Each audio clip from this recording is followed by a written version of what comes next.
십자가에서 우리를 위하여 확증하여 주신 아버지의 사랑이 아니었다면 우리는 한 사람도 살 수가 없습니다. 그 사랑으로 인하여 측량할 수 없는 아들을 내어주신 사랑으로 인하여 우리가 이제 하늘에 계신 하나님을 우리 아버지라 부릅니다. 하늘에 계신 우리 아버지여, 뜻이 하늘에서 이루어진 것과 같이 오늘 이 땅 가운데에, 이 예배의 자리 가운데에, 사랑하는 주의 백성의 가정 가운데에 이루어지게 하여 주옵소서. 영혼을 향하신 아버지의 뜻을 이루시고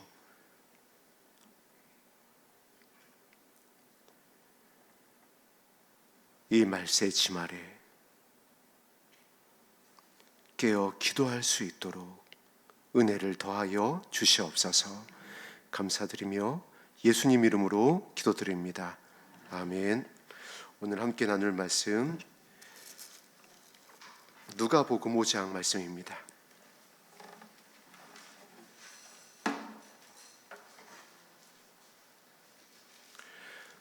누가복음 5장 3절에서 7절까지의 말씀을 합독하겠습니다. 신약성경 95면입니다. 누가복음 5장 3절에서 7절까지의 말씀입니다. 다 찾으셨으면 한 목소리로 합독합니다. 시작. 예수께서 한 배에 오르시니 그 배는 시몬의 배라. 육지에서 조금 떼기를 청하시고 앉으사 배에서 무리를 가르치시더니 시몬에게 이르시되 깊은 데로 가서 그물을 내려 고기를 잡으라. 시몬이 대답하여 선생님, 우리들이 밤이 새도록 수고하였으되 잡은 것이 없지만은 말씀에 의지하여 내가 그물을 내리리이다 하고 그렇게 하니 고기를 잡은 것이 심이 많아 그물이 찢어지는지라. 이에 다른 배에 있는 동무들에게 손짓하여 와서 도와달라 하니 그들이 와서 두 배의 채움에 잠기게 되었더라. 아멘. 오늘 이 본문 말씀은 우리가 너무나도 잘 알고 있는 내용을 담고 있습니다.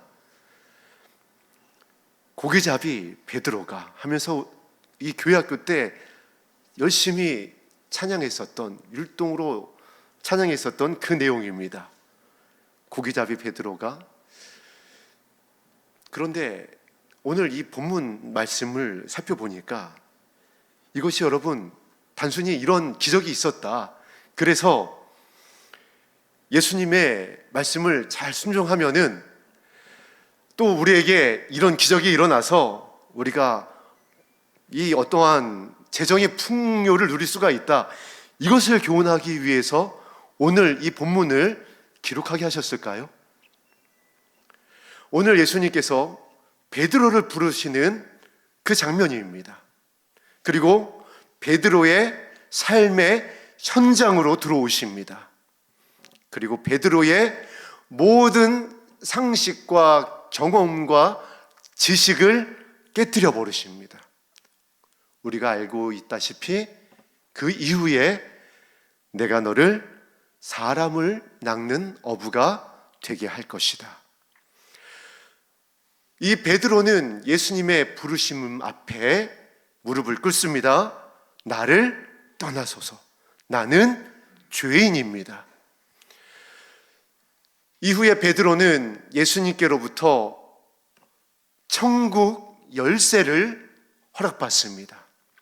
그리고 이제부터 내 이름을 반석, 개발하리니 내 이름 위에 나의 교회를 세울 것이다.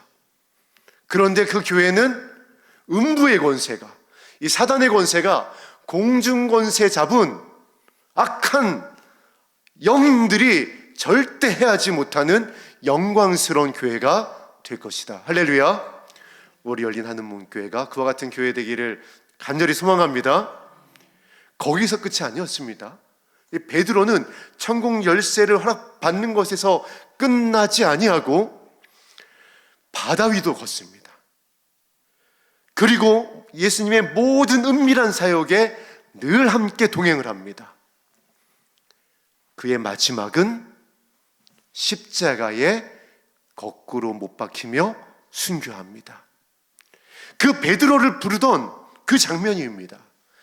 그때 풍성한 고기를 잡게 하셨던 그것에 우리가 초점을 맞추고 이것을 어떤 교회의 필요, 나의 사업의 필요, 내 어떤 개인의 필요에 국한시킨다고 한다면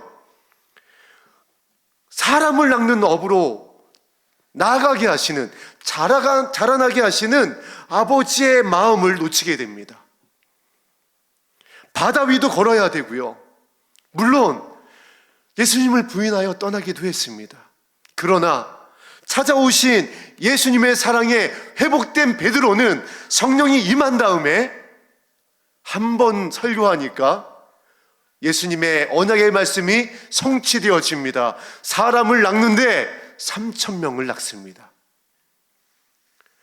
아버지께서 오늘날 교회를 향하여 이 마음 아니실까요? 교회를 통하여 영혼들을 살리길 원하신다라고요. 얼마나 우리가 살려야 할 영혼들이 우리가 이 전을 나가면서 우리 가정 안에, 우리의 직장과 사업장과 우리가 날마다 밟는 우리의 이 지경 가운데 얼마나 많냐라고요. 아버지께서 그들을 살리길 원하신다라고요. 그리고 그들을 우리에게 부탁하셨습니다. 사람을 낚는 어부가 되어줬으면 좋겠다. 반석이 되어줬으면 좋겠다.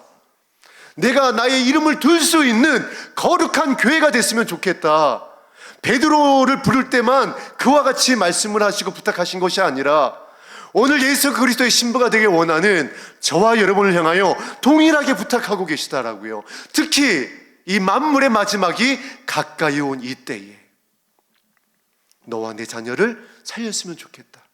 너에게 속한 너의 이웃들을 믿음의 장자가 되어 내가 중보하고 있는 그 많은 이름들을 다 생명책에 기록하였으면 좋겠다. 오늘 그렇게 하기 위해서 예수님이 오늘 예수님의 말씀 가운데에 교훈하고 계십니다. 그 말씀을 살펴보므로 우리도 천국 열쇠를 받고 반석 위에 세워지는 영광스러운 교회가 되어서 영혼을 향한 아버지의 뜻을 이루는 거룩한 신부 되기를 주의 이름으로 축복합니다. 다른 말씀을 다 떠나서 오늘 합독한 말씀 중에 한 절 말씀을 다시 한번 우리 크게 마음에 새기기를 간절히 바라면서 합독하겠습니다. 4절 말씀입니다. 시작. 말씀을 마치시고 시몬에게 이르시되 깊은 데로 가서 그물을 내려 고기를 잡으라. 어디로 가서 그물을 잡으라고요? 깊은 데로 가서 그물을 잡으라. 그물을 내려 고기를 잡으라. 이 예수님의 말씀 앞에 베드로가 이와 같이 반응을 합니다. 예수님, 우리들이 밤이 새도록 수고하였지만 잡은 것이 없습니다. 여기에서 우리가 발견해야 될 것이 있습니다.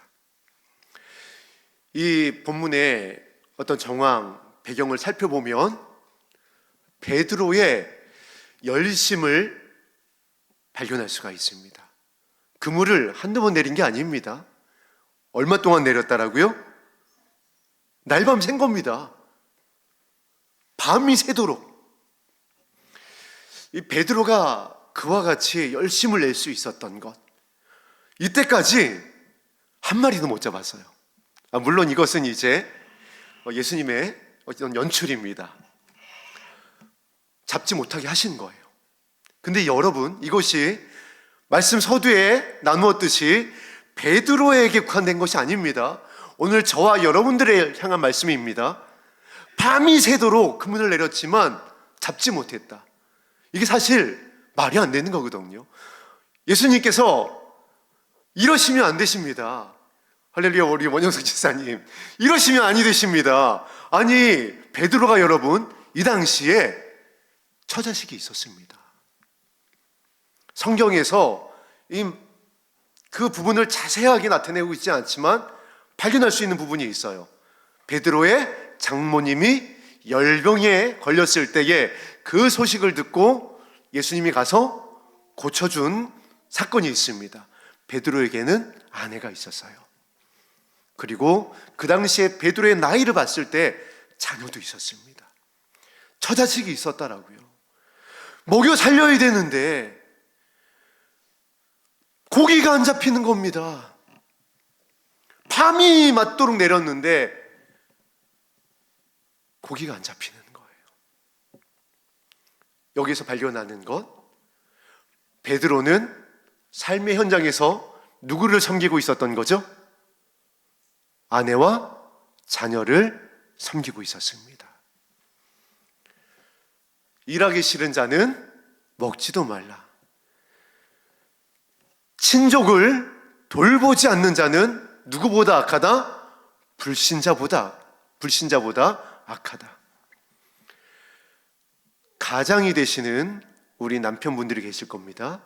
또 앞으로 가장이 되어야 할 우리 청년들이 있을 겁니다. 땀 흘려 일하시게 되기를 주의 이름으로 축복합니다. 베드로와 같이 밤이 맞도록 일해야 됩니다. 왜죠? 섬겨야 되니까. 왜죠? 돌보아야 되니까. 아버지께서 아무나 찾아오시는 것이 아니라고요. 여러분, 엘리야를 찾아올 때 어떻게 찾아오셨죠? 엘리야가 엘리사를 제자로 부를 때에 여러분 그 장면을 기억해 보세요. 어느 현장이었죠? 밭을 메고 있었을 때예요. 힘있게 그 쟁기를 가지고 정말 땀 뻘뻘 흘리면서 일하고 있었을 때라고요. 예수님이 12제자를 부르실 때 기억해 보세요. 어디에서 주로 부르셨죠? 체험 삶의 현장입니다. 마태는 세리로 있을 때 그 현장에서 부르셨더라고요. 오늘 베드로는 어디서 부르시죠? 삶의 현장에서, 일하는 자리에서. 그리고 신부들의 영광을 나타낼 때도 사실 삶의 현장이에요. 맷돌을 갈고 있을 때, 살림하고 있을 때에 부르시는 겁니다. 밭에 나가서 일하고 있을 때 부르셨다라고 그랬어요. 마지막 한 장면은 무엇이죠? 쉬어야 되잖아요. 자고 있을 때에. 그래서 우리 믿음의 사람들은 성실해야 될 줄로 믿습니다. 그래서 하나님께서 친히 말씀하십니다. 나는 너희를 위하여 졸지도 않고 자지도 않는다. 나는 회전하는 그림자도 없다. 나는 눈동자와 같이 너희를 돌본다. 그리고 예수님은 그 아버지의 마음을 가지고 오셔서 섬기셨습니다. 예수님을 따라가는 우리라고 한다면은 오늘 베드로와 같이 밤이 맞도록 섬길 수 있어야 될 줄로 믿습니다. 기도로 섬길 수 있어야 되고요. 삶의 현장에서 섬길 수 있어야 되고요. 열심히 땀을 내어 섬길 수 있어야 되고요. 아내 되신 여러분들은 살림을 하면서 자녀를, 남편을 섬길 수 있어야 합니다. 여러분, 이게 안 되면 오늘 중요한 교훈이 있습니다. 예수님이 부르시지 않을 수 있습니다. 게으른 자는, 돌보지 않는 자는 부르지 않을 수 있다라고요. 호령과 천사장의 나팔 소리가 울려 퍼질 때에 게으른 자들, 일하지 않는 자들, 기도하지 않는 자들, 가족을, 친족을 섬기지 않았던 자들, 저희 어떠한 억지가 아니라 말씀이 가르치고 있잖아요. 가정에서 섬기고 있을 때, 밭에서 섬기고 있을 때, 그리고 지쳐서 쉬고 있을 때에 한 사람은 데려감을 당하고 한 사람은 남겨둠을 당한다. 오늘 베드로가 가족을 위하여 밤이 맞도록 그물을 내리고 있었습니다. 그리고 그 베드로를 예수님께서 찾아오십니다. 안타까운 것이 이 예수 그리스도의 다시 오심을 깨달은 성도님들 중에 크게 오해하시는 분들이 있어서 이 말씀을 나눕니다. 물질에 대해서 흐리게 하시는 분들이 있어요. 저는 이런 얘기도 들었습니다. 오래 오실 것 같은 거예요. 그러니까 어떻게 하느냐? 대출을 이빠이 받는 겁니다. 죄송합니다, 전문 용어를 써서. 풀대출을 받는 거예요. 왜 그렇죠? 오시니까 안 갚아도 된다는 거예요. 여러분, 정말 크게 오해하신 겁니다. 혹시 그런 분들이 있나요? 우리 산마 성도님들 중에 알면 지금 여러분 회개하시기를 주의 이름으로 간절히 부탁드립니다. 큰일 나십니다. 그렇게 하시면 안 돼요. 또 이런 분들이 있습니다. 일을 안 해요. 직장을 안 갔습니다. 그리고 기도원으로 들어가요. 어느 시기에 온다. 그래서 이번 달에 온다. 그래서 돌보질 않습니다. 신부단장해야 된다라고. 이거 역시 크게 오해하고 있는 겁니다. 예수님은 오실 때에 밭에서 일하는 자들, 가정에서 살림하고 있는 자들, 예수님이 제자 베드로를 부르실 때도 반서로 세울 영혼을 향한 아버지의 뜻을 이루기 위한 천국 열쇠를 부탁할 베드로를 부를 때도 밤이 맞도록 일하고 있는 베드로를 부르셨고요.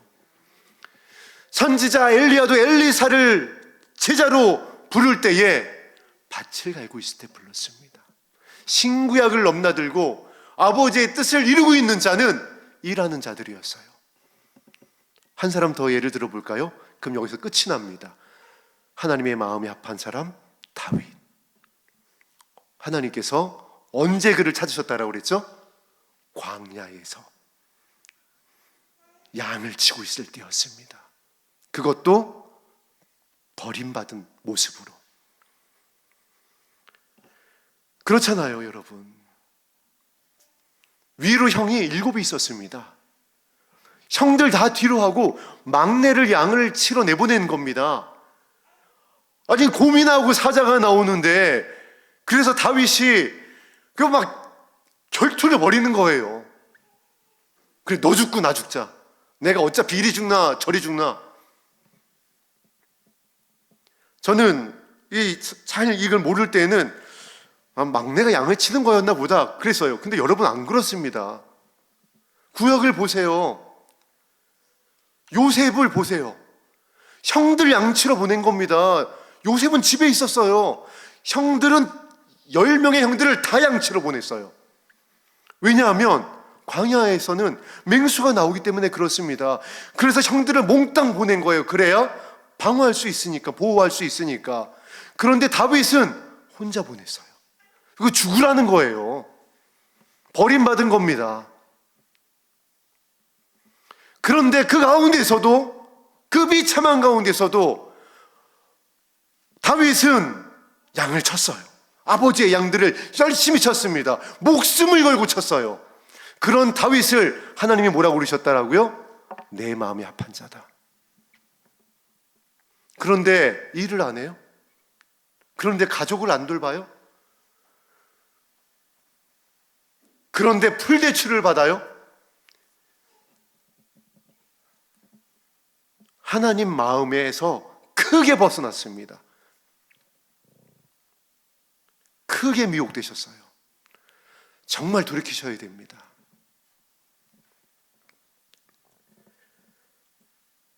그래서 말씀을 마치시고 시몬에게 이르십니다. 이제 저와 여러분에게 이르시는 겁니다. 신부 되길 원하는 저와 여러분들에게, 이 나라와 민족을 살리길 원하는 저와 여러분들에게, 내 부모, 형제, 친족, 이웃을 살리길 원하는 우리 사랑하는 열린 하늘문교회 성도님들과 산마교회 성도님들에게 이루시는 겁니다. 어디로 가라? 깊은 데로 가라. 우리가 잘 알고 있습니다. 이 시간에는 깊은 데로 가면 그물을 내려봐야 또 탕입니다. 아니 지금 그렇지 않아도 한 마리도 못 잡았는데 이제 아예 더 가능성이 없는 말씀을 지금 하시는 겁니다.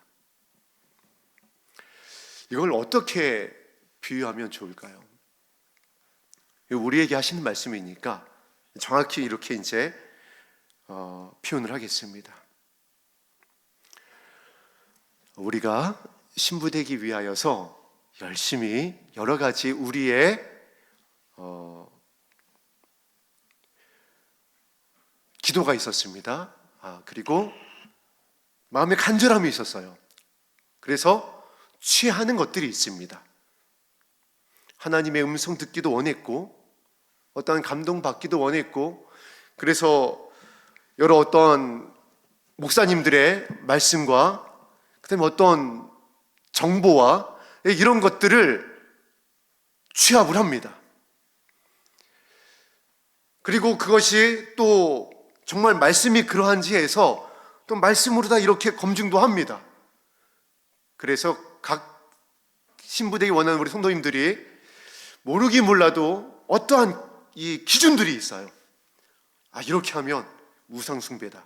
이렇게 하면 이 신부가 되지 못하는 어떤 가증스러운 죄를 짓는 것일 수 있다 하면서 가지고 있는 기준들이 있을 수 있습니다. 그리고 이렇게 해야 하나님의 기도에 응답을 하시고, 이렇게 해야 거룩해지고, 이렇게 해야 어떤 하나님의 영광이 나타나고 하는 어떠한 붙잡고 있는 기준들이 있다라는 거예요. 베드로가 그랬습니다. 근데 그게 틀린 게 아닙니다. 맞아요. 베드로의 지식이 틀린 게 아닙니다. 어렸을 때부터 어부의 아들로 태어나서 잔뼈가 굵게 그 삶의 현장에서 물고기를 잡았으니까 언제 어느 시간에 어느 곳에 가야 그물을 내려야 고기를 잡을 수 있다는 건 너무 잘 알고 있습니다.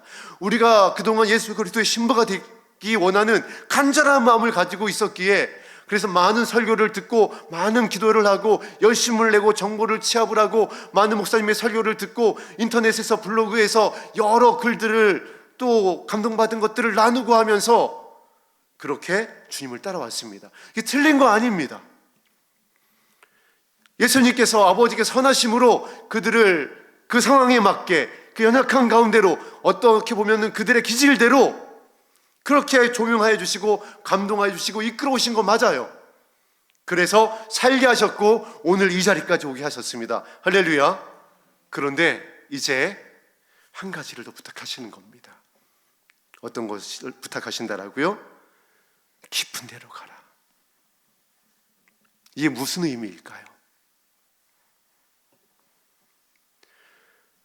정말 많은 것을 이 안에 담고 있는데 오늘 우리 말씀을 통해서 이것이 무엇을 의미하는지 함께 살펴보도록 하겠습니다. 먼저 에베소서 3장으로 가겠습니다. 에베소서 3장 17절입니다.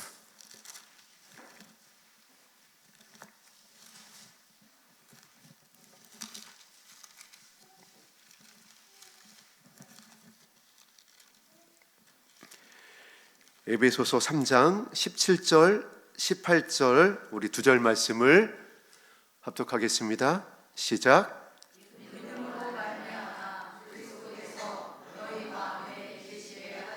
거기까지만 합독하겠습니다.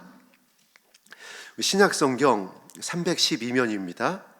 신약성경 312면 에베소서 3장 17절, 18절 믿음으로 말미암아 그리스도께서 너희 마음에 계시게 하시었고 너희가 그 다음부터 합독합니다. 시작. 사랑 가운데 뿌리가 박히고 터가 굳어져서 능히 모든 성도와 함께 지식에 넘치는 그리스도의 사랑을 알고 19절까지 그 너비와 길이와 높이와 깊이가 어떠함을 깨달아 하나님의 모든 충만하신 것으로 너희에게 충만하게 하시기를 구하노라.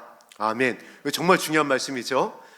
옥중서신 중에 사도 바울이 정말 그 마음에 애틋했던 교회가 하나 있는데 그 교회가 바로 에베소 교회입니다. 그 성도들에게 옥에서 갇히자마자 펜을 든 겁니다. 그리고 그 에베소 교회 성도들의 믿음을 지키기 위해서 이 에베소서를 기록하는데 그 중에서도 오늘 본문이 굉장히 중요한 것을 기록하고 있습니다. 믿음에 대해서. 믿음으로 말미암아 그리스도께서 어디에 계시다고요? 너희 마음에 계시니라. 믿음을 이야기하고 그리고 또 무엇을 이야기하죠? 사랑을 얘기합니다. 믿음과 사랑은 두 기둥입니다. 교회의 두 기둥이에요. 교회에 믿음 없고 사랑 없으면 큰일 나는 겁니다. 믿음은 있어. 그런데 사랑이 없잖아요? 무너집니다. 사랑은 충만한 것 같아. 그런데 하나님의 나라를 향한 믿음이 없으면 역시 또 큰일이 나요. 지금 교회의 모습이 그래요. 막 믿음이 있다라고 하고 은사가 있다고 능력이 있다라고 하고 영광이 있다라고 하고 이름이 높여졌다라고 하는데 예수 그리스도의 마음이 없는 거예요. 사랑이 없는 거예요. 사랑에 식어진 거예요. 그래서 영혼을 향한 아버지의 뜻이 이루어지는 것이 아니라 영혼들이 떠나가는 겁니다. 그렇잖아요. 그래서 에베소 교회를 지키기 위해서 믿음과 사랑이 있어야 된다. 우리 마음 가운데도 이 두 기둥이 든든히 서가게 되기를 주의 이름으로 축복합니다.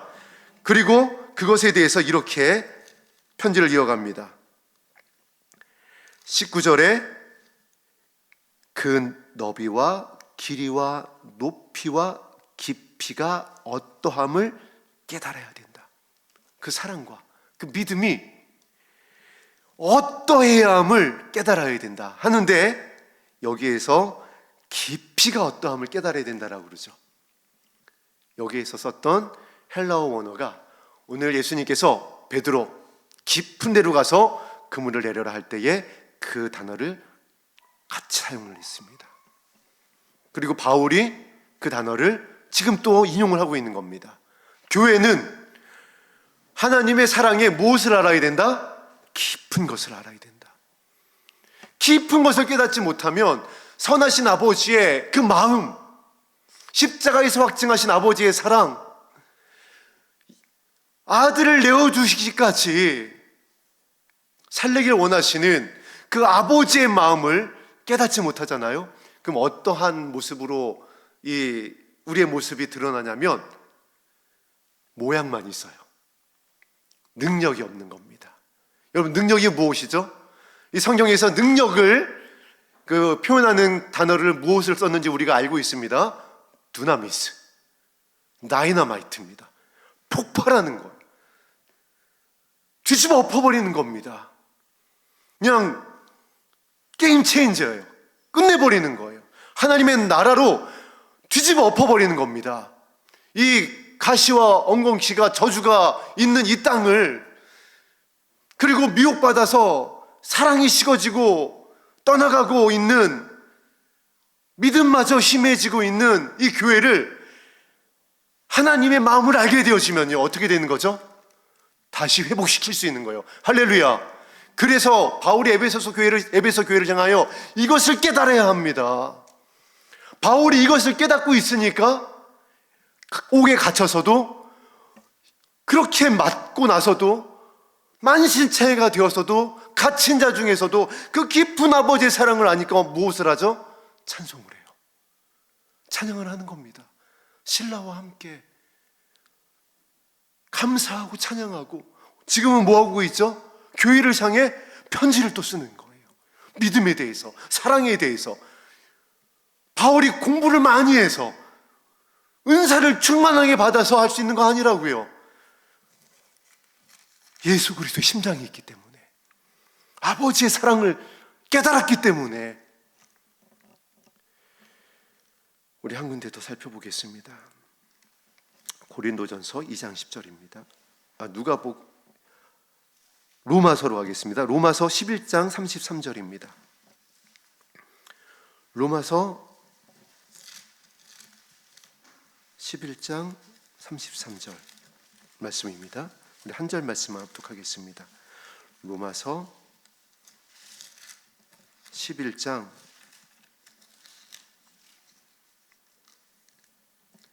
33절입니다. 합독합니다. 시작.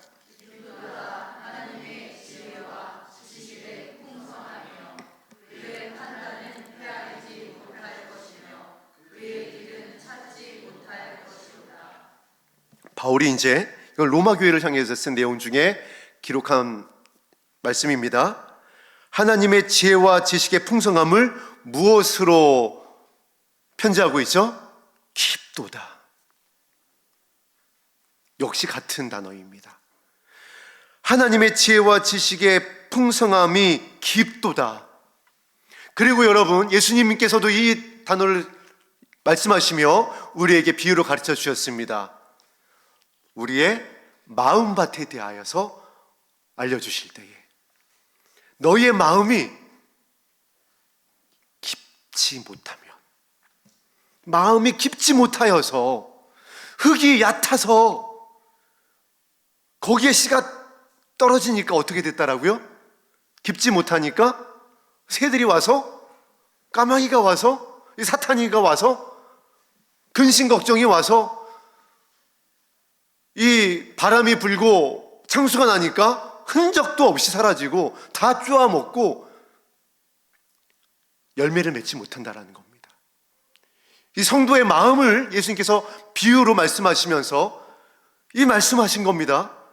너의 마음이 얕으면, 깊지 못하면, 아버지의 깊으신 것을 깨닫지 못하면, 너희들이 정보에 머물러 있으면, 지식에, 경험에, 어떤 사역자의 어떠한 너희들이 가지고 있는 세운 이 땅의 기준에 머물러 있으면 어떻게 된다라고요?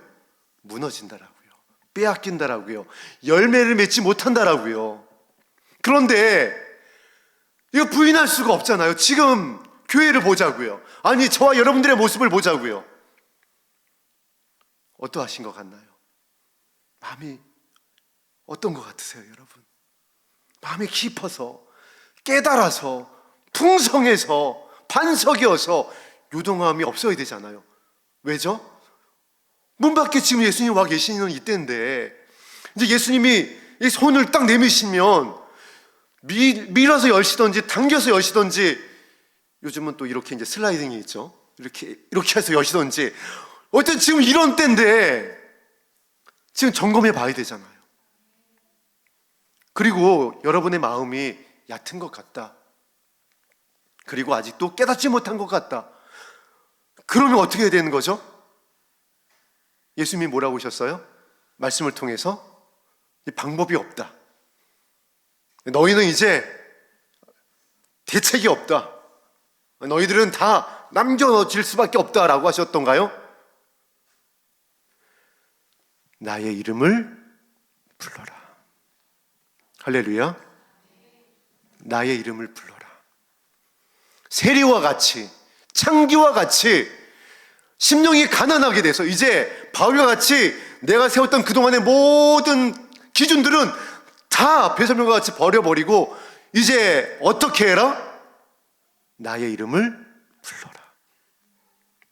오늘 베드로와 같이 그 말씀에 그렇게 반응하자라고요.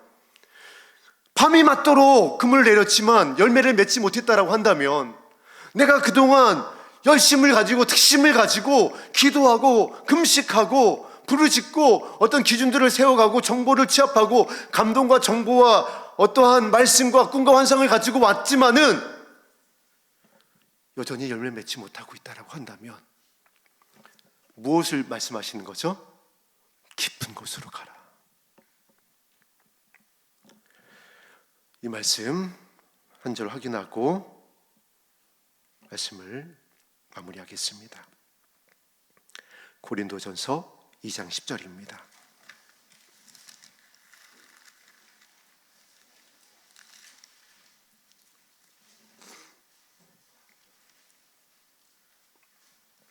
신약성경 263면입니다. 고린도전서 2장 10절 말씀입니다. 합독합니다.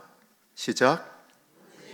하나님이 성령으로 이것을 우리에게 보이셨으니 성령은 모든 것 곧 하나님의 깊은 것까지도 통달하시느니라. 아멘. 고린도 전후서는 고린도 교회의 안타까운 소식을 듣고 이 고린도 교회를 향해 편지한 내용으로 가득 차 있습니다. 그래서 고린도 전후서는 바울의 서신 중에 가장 깁니다. 정말 많은 내용들을 편지로 담아서 고린도 교회 성도들에게 전하여 주었습니다. 그만큼 고린도 교회에는 여러 문제가 많았다라고 그랬습니다. 그리고 그 문제가 많은 것 중에 근본 원인이 무엇이었다라고요? 마음이 나누어졌어요. 누구파 여기서 출발했습니다. 그런데 여러분, 지금 신부단장 한다고 하는 신부들이, 교회들이 그러고 있어요. 어느 목사님이 맞아, 어느 교회가 맞아, 어떤 선지자가 맞아, 어떤 선지자가 두 증인이래, 어떤 전도사가 진짜 잘 쪼개. 큰일 났습니다. 정말 바울이 예수님보다 먼저 내려올 판이에요. 지금 이 교회를 보고. 교회 내에서도 그래요, 여러분. 어떤 집사님이, 어떤 권사님이 들었대잖아, 어떤 선교사님이 이렇게 맞대잖아. 가정 안에서도 그럽니다. 왜 그렇더라고요? 얕으니까, 내 방법이니까, 내 기준이니까. 에베소서에서, 로마서에서 하나님의 깊으신 것에 대해서, 예수님께서 깊은 마음에 대해서 말씀하신 이유가, 여러분 이제 나에게 적용을 시키라고요. 나에게. 오늘 이 본문 안에도, 오늘 고린도전서 2장 10절에도 기록하고 있잖아요. 성령은 모든 것, 곧 하나님의 깊은 것까지도. 여러분, 동일한 말씀입니다. 신약성경에서 이 단어를 몇 번 쓰질 않았어요. 그런데 쓸 때 언제 썼느냐? 마음에 대해서 다룰 때, 아버지의 마음에 대해서 다룰 때 이 말씀을, 이 단어를 동일하게 썼다라고요. 무엇을 우리에게 알려주고 있는 거죠? 여러분, 들림받기 원하나요? 신부되기 원하나요? 그러면 깊은 데로 가시기를 주의 이름으로 축복합니다. 그런데 그 깊은 데가 어디라고요? 아버지의 마음이라고요.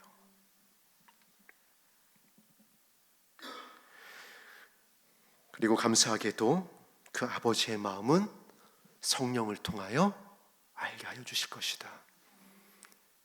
무엇을 통하여서요? 성령을 통하여. 이 성령은 성경에 보니까 말씀의 영, 예수님의 영, 하나님의 영, 이런 표현으로 썼어요. 성령은 아버지의 마음을 알게 하시는 줄로 믿습니다. 성령은 능력이 아니에요, 여러분. 능력이 맞긴 맞는데, 이러면 또 이게 또 다른 걸 다, 이게 또 아니라고 부인하게 되고 오해하실 수 있으니까. 성령은 능력을 주시는 건 맞습니다. 성령이 기록되어 있죠. 사도행전에 오순절 성령의 영광이 나타났을 때 능력이 나타났잖아요. 방언이 나타나고, 병고침이 나타나고, 통변이 나타나고. 맞습니다. 능력 맞아요. 그런데 그 능력을 주시는 이유조차 무엇이라고요? 그것을 통해서 무엇을 하려고요? 하나님의 깊으신 마음, 살리시길 원하시는, 생명의 길을 보이기를 원하시는, 저 아버지의 나라로 들어가게 하기를 원하시는 아버지의 마음을 알게 하시는 것이 성령인 줄로 믿습니다.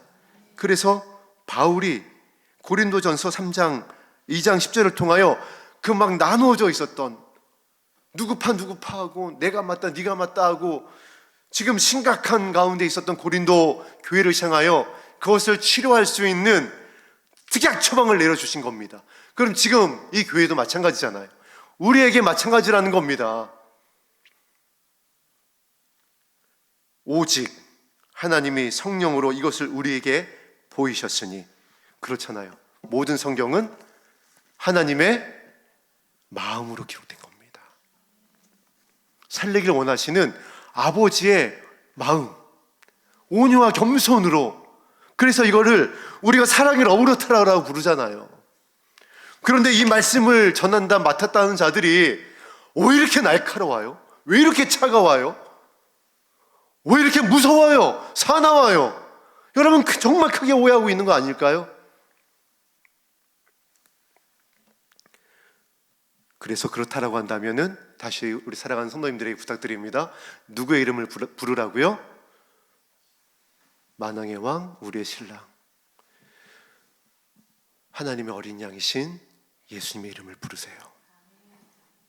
나의 마음이 얕았습니다. 나의 마음으로는 이제 잡을 수 없습니다. 살릴 수 없습니다. 소망이 없습니다. 나를 불쌍히 여겨 주시옵소서.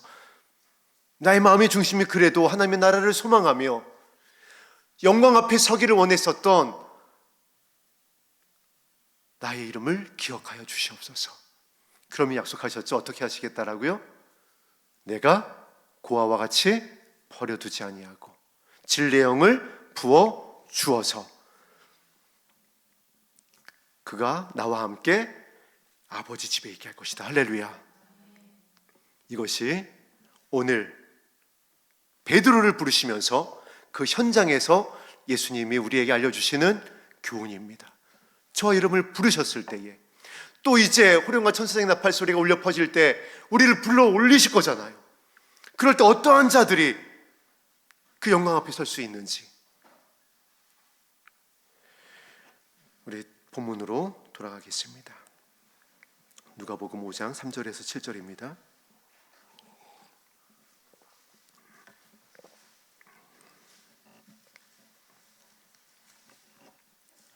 그래서 베드로가 그 깊은 곳에 가서 그물을 내려 고기를 잡으라고 말씀하셨던 예수님의 말씀을 붙잡고 이렇게 순종합니다.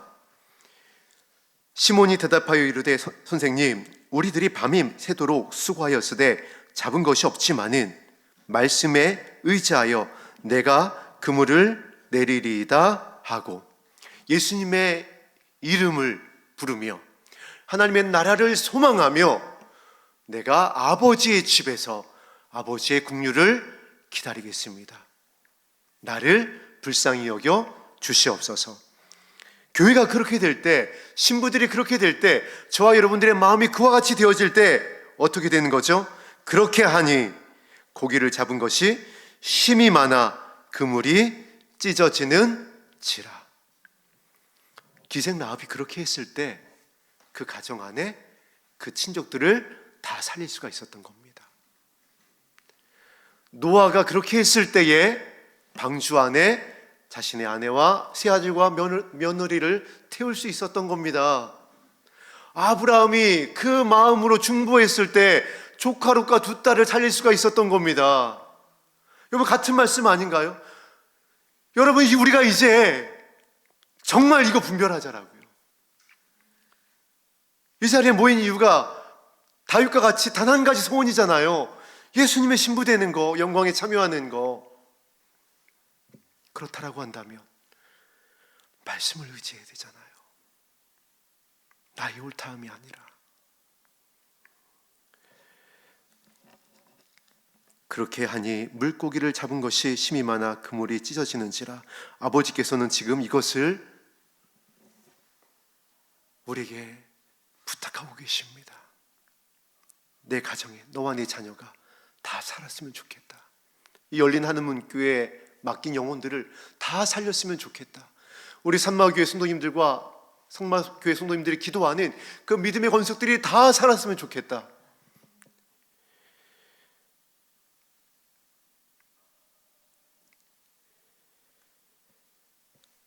오늘 말씀을 기억하며 말씀에 의지하여 기도하고 나와 내 자녀를 이 말세 지말에 다 살리는 우리 사랑하는 성도님들 되기를 주의 이름으로 축복합니다.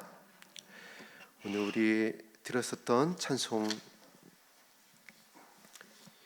269장입니다.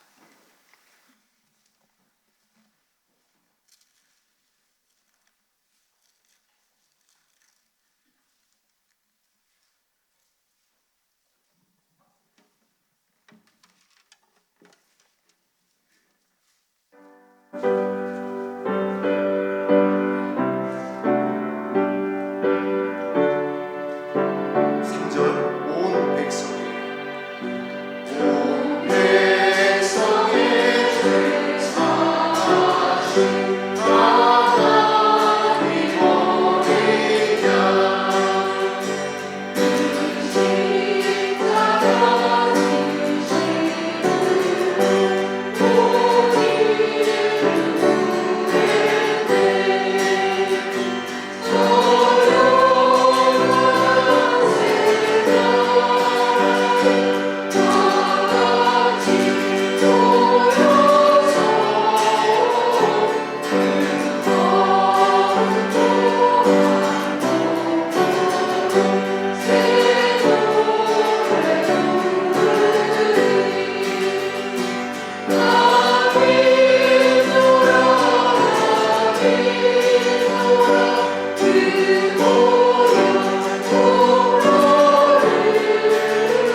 정말 지금은 자다가도 깰 때인 줄로 믿습니다. 오늘 이제 특별히 두 가지를 여러분에게 기도 부탁을 드리겠습니다. 오늘 이제 담임 목사님께서 말씀을 전하시지 못하신 이유가 있어요. 물론 이제 몸이 고단하신 것도 있고 그렇지만은 다른 것이 아니라 오늘은 이제 우리 목사님께서 정말 가장 아픈 이제 손가락이라고 해야 되나요? 우리 찬미가 그동안 이제 그동안 복용하던 약을 끊고 잘 지내고 있는데, 그 단약이라는 게 10년을 먹어왔는데 그것을 끊었을 때에 넘어서야 되는 그 과정이 쉽지가 않습니다. 그래서 굉장히 지금 이제 힘든 상황이어서 담임 목사님께서 이제 옆에 있어줘야 되는 상황이 돼가지고 예배 시간 2분을 남겨놓고 오늘 이제 이렇게 이제 말씀을 전하게 됐습니다. 그리고 여러분에게 부탁을 드립니다. 사단이 그렇잖아요. 그 담임 목사님이 워낙 이제 정말 진리에 든든히 서 계시니까 그 어느 걸 통해서 자꾸 이렇게 넘어뜨리려고 할까요? 그 통로가 있어요. 근데 제가 이렇게 지켜보니까 이제 오래된 이야기니까 무례한 성도님들, 진짜 무례하더라고요. 너무나 비수 같은 말들을 쏟아내고 가시더라고요. 그러면 목사님이 물론 이제 그거에 늘 악을 갚지 않고 사랑으로 악을 이제 이기라는 말씀대로 또 한결같은 마음으로 그것을 이제 잘 이렇게 이제 또 지나가십니다. 그런데 여러분, 사람은요, 우리가 홀연히 변화되기 전까지는 육신의 장막입니다. 어떤 식으로든 데미지가 있을 수밖에 없어요. 그런데 그것이 계속 더해지잖아요. 성경에 그 온유했던 모세도 보세요, 여러분. 나중에는 그 난리 나잖아요. 그게 우리 연약함이라고요. 그래서 이제 그럴 때 정말 너무 힘들어하시는 모습을 이렇게 보게 되어졌었습니다. 그리고 또 하나는 이제 아무래도 자녀죠. 그거는 뭐 예외가 없습니다. 뭐 부모라고 한다라고 한다면은, 찬미는 태어날 때 2.3kg인가요? 4kg인가? 그 인큐베이터에 들어가게 되는 미숙아로 태어났는데, 그 당시에 경제적인 상황이라든가 여러 여건이 안 돼서 그 가짜로 쓰고 그렇게 그냥 태어나는 바람에 천식과 여러 가지 무슨 알러지와 자가면역 질환의 비주얼 스노우에 정신적인 어떠한 문제의 뇌 질환, 호르몬 계통의 교란으로 인해 가지고 지금 10년째 힘든 시간을 지나고 있습니다. 근데 이제 이것을 약을 끊고 이겨내 보려고 하는 거예요. 근데 그 이제 약을 끊은 이후에 이제 이걸 우리가 뭐라고 표현하죠? 뭐 금단 현상 같은 거죠. 그게 이제 있어가지고 지금 힘든 시간을 보내고 있습니다. 그걸 바라보는 부모의 마음이 어떻겠느냐라고요. 정말 찢어지는 겁니다. 그래서 하나님, 우리 찬미와 찬주, 그리고 우리 담임 목사님의 마음이 정말 예수님의 마음으로, 바울같이 그리스도의 심장으로 이 시험의 때 잘 견디실 수 있도록 기름 부어 주시옵소서. 우리 성도님들의 중보가 그 어느 때보다도 필요한 때인 줄로 믿습니다. 이거 한 가지를 기도 부탁을 드리고요. 또 하나는 이제 우리 성도님들이 잘 알고 계십니다. 지금 나라가 풍전등화입니다. 정말 윤석열 대통령께서 이 비상계엄을 하지 않았으면 자고 일어났더니 정말 인공기와 오성공기가 휘날리는 것을 볼 뻔했습니다. 정말 미쳤다는 말밖에는 표현이 안 될 정도로 이 나라 깊숙이, 우리가 주일날 이 체제의 기로에서 역사를 보다라는 시간을 통해 말씀을 나눴듯이 여러 조약들을 통하여 나라를 넘겨준 거거든요. 그래서 일제 치하가 된 겁니다. 강점기가 아니에요. 우리가 내어준 거예요. 조약들을 통해서 일본이 배웠다라고 그랬죠. 서양의 열강들을 통해 가지고 전쟁하지 않고도 나라를 식민지화할 수 있는. 그리고 이 대한민국이라는 나라는 알고 있어요. 일본이 이건 어떻게 무력으로 어떻게 할 수 있는 나라가 아니구나. 5,000년 역사 가운데 900번이 넘는 침략이 있었지만 6.25 때도 보세요. 그 중공군이 인해 전술로다가 그렇게 내려왔지만은 안 되잖아요. 대한민국이 그런 나라입니다. 하나님이 보호하시는 나라이기 때문에. 그래서 이 마치 삶은 개구리 중국군 같이 야금야금 이게 조약으로다가 법으로다가 먹어 들어오는 거예요. 어느 정도냐면은 여러분 지금 화교들은요 그냥 서울대 가요. 주한미군에게 우리가 주는 그 주한미군 방위비라는 게 있습니다. 이게 제가 찾아봤을 때 12조인가 뭐 정확치 않을 수도 있습니다. 그 정도가 되는데 중국인들한테 가는 게 12조예요. 뭐 실업급여라든가 무슨 건강보험료라든가. 여러분 이게 말이 되나요? 어떤 분이요 그 요양원에 계신 분이 기가 막혀서 이 제보를 하신 겁니다. 지금 담임 목사님의 부모님 큰 목사님도 그 등급을 못 받으셔서 사실 요양원에 가는 그게 안 되시는 거예요. 돼도 뭐 몇 시간 안 되고. 그런데 중국 사람은요 가족이 다 들어갑니다. 그냥 가요. 대출 다 받고요. 이거는 이제 정말 무슨 진보 보수를 떠나고 어떤 당을 떠나서 이러면 안 되는 거잖아요. 서울에는요 이제 간체라고 그래가지고 길거리 표지판에 영어보다 위에 더 간체라는 중국 사람만 있는 글자예요. 그게 영어보다 더 위에 올라가서 쓰여지기 시작했습니다. 언제부터인지도 몰라요. 도대체 선거 개표원에 중국인들이 얼마가 있었는지도 알 수가 없고요. 중국 사람이 한국 경찰을 하고요.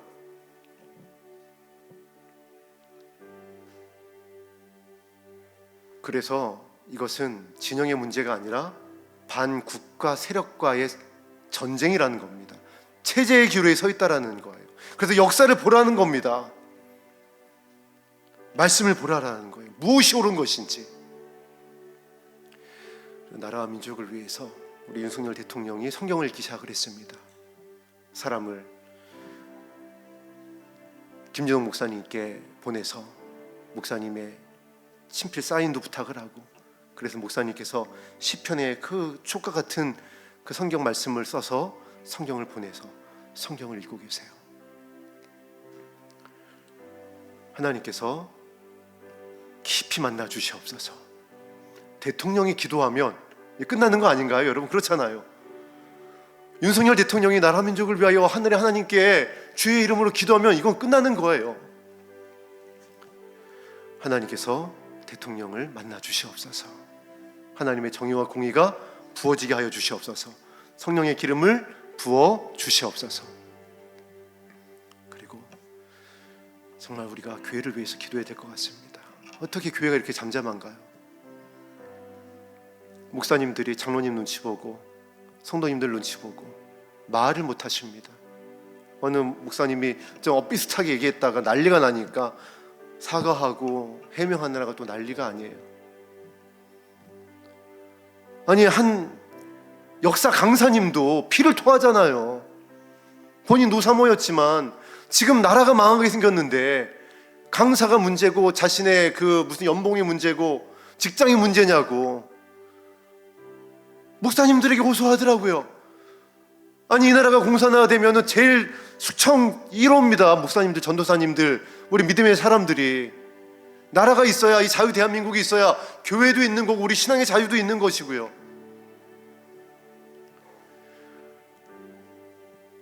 우리 목사님들이 더 이상 눈치 보지 않고 성령 하나님 기름 부어주셔서 담대히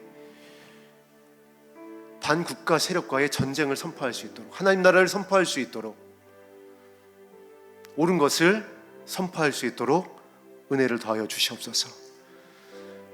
정말 우리 12시까지 깊은 데로 가서 하나님의 마음을 담고 영광에 참여하기를 위하여 기도하며, 또 우리 목사님과 자녀들과 우리 나라 민족을 위해서, 대통령을 위하여서 간절히 기도하겠습니다.